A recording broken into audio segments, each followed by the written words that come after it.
È Radio Liberamente, la radio della salute mentale. Questa è la nostra intervista al dottor Norman Sartorius. First question.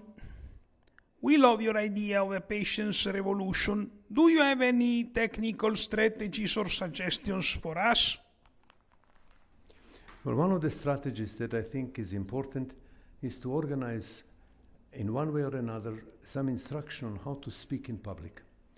This is very important because there are many occasions when people can speak in public, but they have not been used to do so, and therefore they do not speak as well as they could. They don't present their own case well enough, and it would be very important and useful to, this is one way of doing things which we found to be very helpful in other countries. And it's a school for speaking in public, which people can go, they learn how to do it, and they come, and they're much more convincing when they get it that way. Second question. You said that people with a lived experience of mental illness are vital to reducing stigma associated with mental illness. We have an association called Idee in Circolo, formed by mental health users. What role do patients' organizations play in mental health service? Well, in a way, the mental health service should be organized in congruence with what people who have the illness feel is most important for them. So one process that should be permanent is a permanent process of consultation about different aspects of service, so that when a service is on function, after a while, the organization of users should get as many votes, as many people as possible, to hear what is their wishes and convey this so that the service can be planned in harmony with the user's needs. Third question, what's the future for psychiatry in Europe? Well, there are many answers to this. I think one answer is that it seems that over the years the possibilities for treatment and for care have improved over the years, and the governments are more aware of the need to do so. So that's one positive side. Number two, there have been now a considerable number of efforts to unify the education for mental health services. This will improve the services and will be very helpful.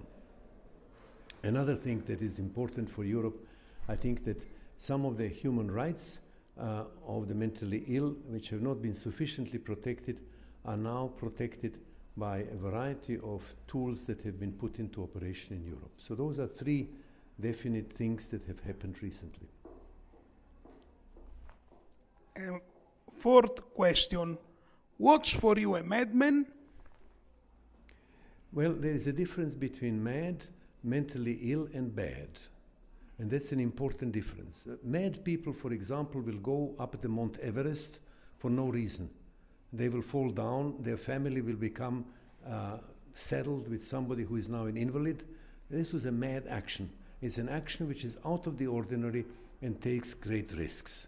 But being mad is very different from being mentally ill. Some mentally ill are occasionally mad, and sometimes they are not. Sometimes they are much better behaved and much less mad than the rest of the population. So one has to make the distinction between the three. Mad, bad, are very different, and mentally ill. So I think that the madman is a term that is very bad. It has been used by people in the wrong way. But being mad, it does not have to do anything with mental illness. Mental illness is a different proposition. Okay.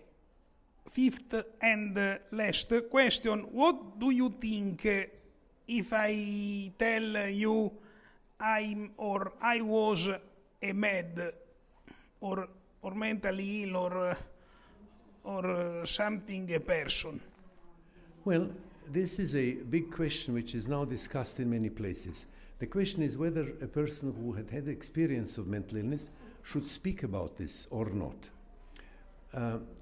Very often it is, when you say I've been mentally ill or I've been in a hospital, it will be a great problem to find a job or get an apartment or anything else. So I think one has to be very careful in disclosing mental illness and think to whom you are going to say it. People who are close to you, with whom you work, whom you like, who like you can disclose it. But general disclosure, I think, is sometimes quite risky. We thank Dr. Sartorius for his disponibility e alla prossima.